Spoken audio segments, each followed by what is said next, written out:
ये एक लड़का था नार्सिसस। और ये कौन था? तो एक देवता है, नदियों के देवता। ग्रीस में जैसे हमारे यहाँ होता है ना कि वर्षा के देवता, सूर्य देवता, चंद्र देवता, वहां भी खूब देवता माने जाते थे उस समय में।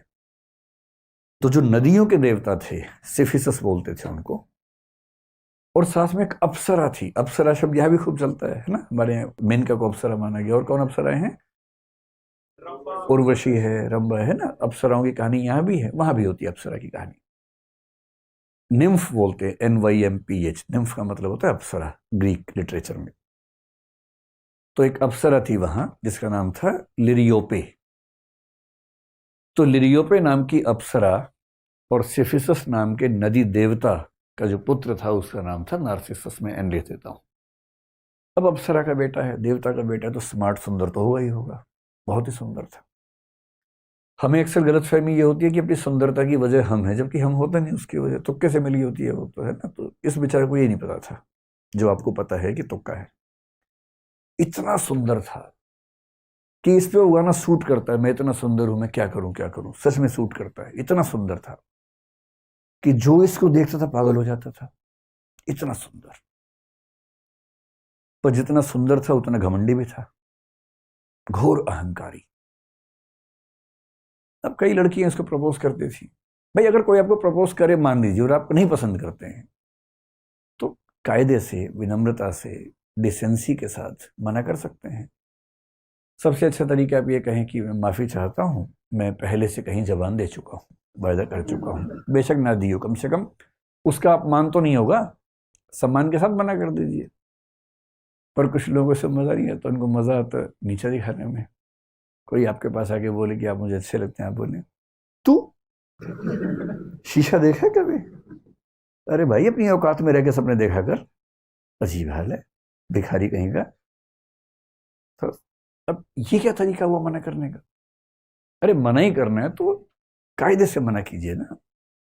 आपका जीवन आपकी संपत्ति है, समझ में आ गया। आप अपनी पसंद का व्यक्ति चुनेंगे, समझ में आता है। पर आप किसी का भी अपमान करते चलेंगे, ये तो सही बात नहीं है। इस घमंडी लड़के को इस बात का एहसास नहीं था। खूब अपमान करता था।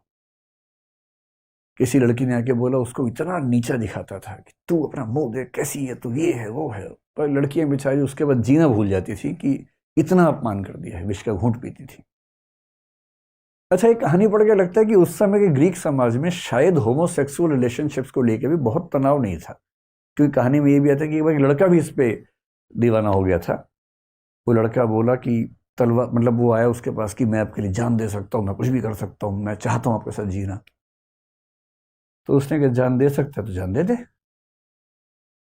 वो अवाक रह गया। तो उसने तलवार निकाल के दी कि ले जान दे दे भाई, इतना ही शौक है तो। उसने सच में अपनी गर्दन काट दी और मरने से पहले भगवान से प्रार्थना की कि इस आदमी को सबक सिखाना कि जितना नीचा दिखाता सब लोगों को। पर इसको एहसास था नहीं इस बात का। उसी समय एक और लड़की थी। वो लड़की एक अप्सरा थी बेसिकली। उसका नाम था एको, या इको कह लीजिए। खूब अच्छा बोलती थी, बहुत सुंदर थी। और एक देवी वीनस ने उसको एक बार कहा था कि तुम सबसे सुंदर अप्सराओं में से एक हो। बड़ी तारीफ की उसकी। बड़ी चंचल थी, खूब बोलने में शौकीन थी।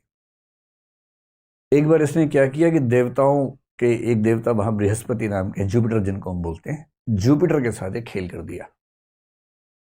जुपिटर की पत्नी जूनो, उसको क्या कर दिया, आजकल की भाषा में क्या बोलेंगे उसको, वो जो सोशल मीडिया में दिखता है, प्रैंक। हाँ, प्रैंक कर दिया उसके साथ, प्रैंक कर दिया।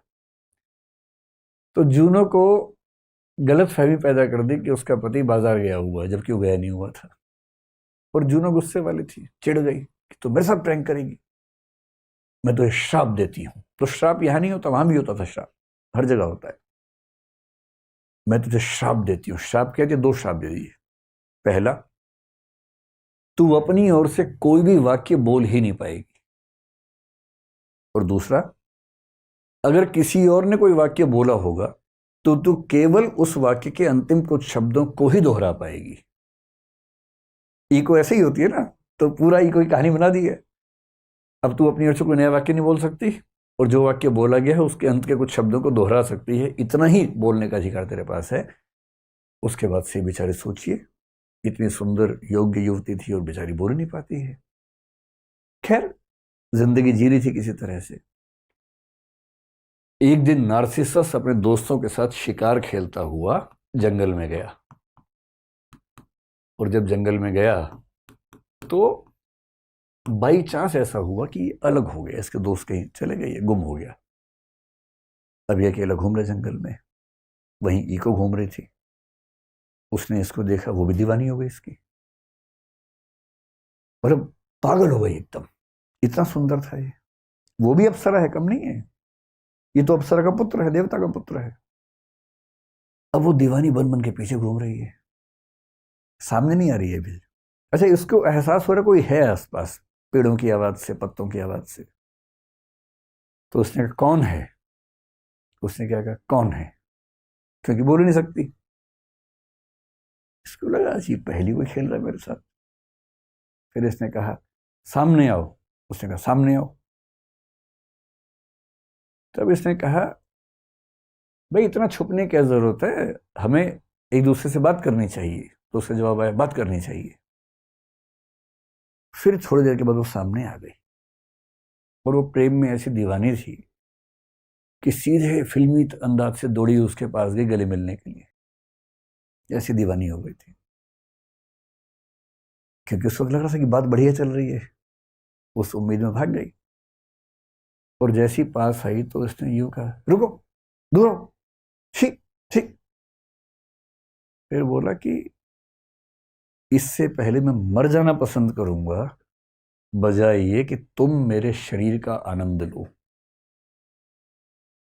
वो बेचारी इको क्या बोली, तुम मेरे शरीर का आनंद लो। बात और बिगड़ गई इससे। और ये वाक्य जैसी उसके मुंह से निकला, उसको खुद इतनी शर्मिंदगी हुई अपने ऊपर, रोती हुई, खून के आंसू रोती हुई वहां से भागी, और इसे धिक्कार के भगा दिया। उसका स्पर्निंग बोलते हैं अंग्रेजी में, धिक्कार करके भगा दिया। ये अपनी औकात देख, अपना मुंह देख। जब वो रोती हुई गई तो उसकी सहेलियां जो थी अप्सराएं, वो चली गई एक देवी के पास। नेमेसिस नाम था उन देवी का। ग्रीक लिटरेचर में नेमेसिस का मतलब है रिवेंज की देवी, प्रतिशोध की देवी। प्रतिशोध की भी एक देवी है उनके यहाँ। इस सहेलियां गई, उनका कि देखो ये जो लड़का है ना बहुत बदतमीज है, इसने हमारी सहेली का दिल दुखाया है, पहले कितने लोगों का दिल दुखा चुका है, कितने लोग तो बेचारे जान दे चुके हैं इस चक्कर में, आप प्रतिशोध लो इससे। तो देवी ने कहा अच्छा ठीक है, इसका अकाउंट शुरू करते हैं। और फिर एक दिन ये फिर से शिकार करने गया, तो देवी ने एक जाल बुना इसके लिए, नेमेसिस ने। और इसको प्यास लगी बहुत जोर से। पानी ढूंढते ढूंढते जब आगे बढ़ा, वहां एक पूल था, तालाब समझ लीजिए, सुंदर सा तालाब था। पर तालाब इस तरह से बना हुआ था कि उसमें कुछ कदम रख के, मतलब तालाब समझ लीजिए कि इस तरह का तालाब था। ये संभव नहीं था कि अब इसमें 2 कदम चले जाएं, बहुत गहरा तालाब था। तो यहां लेट के फिर पानी निकालने की स्थिति थी, ऐसे करके। तो ये पेट के बल लेटा नीचे से पानी निकालने के लिए, पीने के लिए। और जैसे ही लेटा, इसको अपनी ही परछाई देखी पानी के अंदर। वैसे जब ये पैदा हुआ था, एक साधु को बुलाया गया था। साधु से पूछा गया कि इस बच्चे का भविष्य क्या होगा। जैसे हमारे यहाँ होता था, वहां भी होता था, बच्चे का भविष्य क्या होगा। साधु ने कहा कि जब तक ये अपने आप को नहीं जानेगा, तब तक इसका जीवन बहुत अच्छा रहेगा। जिस दिन इसने खुद को जान लिया, मुश्किल हो जाएगा। और आज उसने पानी में अपने रिफ्लेक्शन को देख लिया। जैसी देखा, ये खुद दीवाना हो गया। अच्छा, इसको ये नहीं पता था कि वो रिफ्लेक्शन है। उस समय तक विज्ञान उतना विकसित नहीं था कि समझ जाए कि रिफ्लेक्शन है। उसको लगा कोई और है, पानी के अंदर का देवता है शायद कोई। ये इतना पागल हो गया, जितनी पागल इको हुई थी इसके लिए, उतना ही पागल हो गया। और सहेलियों ने यही कहा था कि इसको भी ये पीड़ा समझ में आनी चाहिए कि जब हम किसी से प्रेम करते हैं और वो जब हिकारत से बात करता है तो कैसा लगता है। अभी बेचारा उससे कह रहा तुम कौन हो दोस्त, जवाब ही नहीं दे रहा। मजे की बात है, एक लड़का एक लड़के से ही कह रहा है। और ग्रीक लिटरेचर में इस बात को लेकर तनाव नहीं है उस समय। ये फिर कह रहे कि मैं तुमसे मिलना चाहता हूं, जवाब ही नहीं दे रहा। खूब रिक्वेस्ट कर करके मर गया। जवाब ही नहीं आता था अंदर से। अब ने बोला कि अगर तूने मुझे जवाब नहीं दिया तो इस जीवन का लाभ ही क्या है।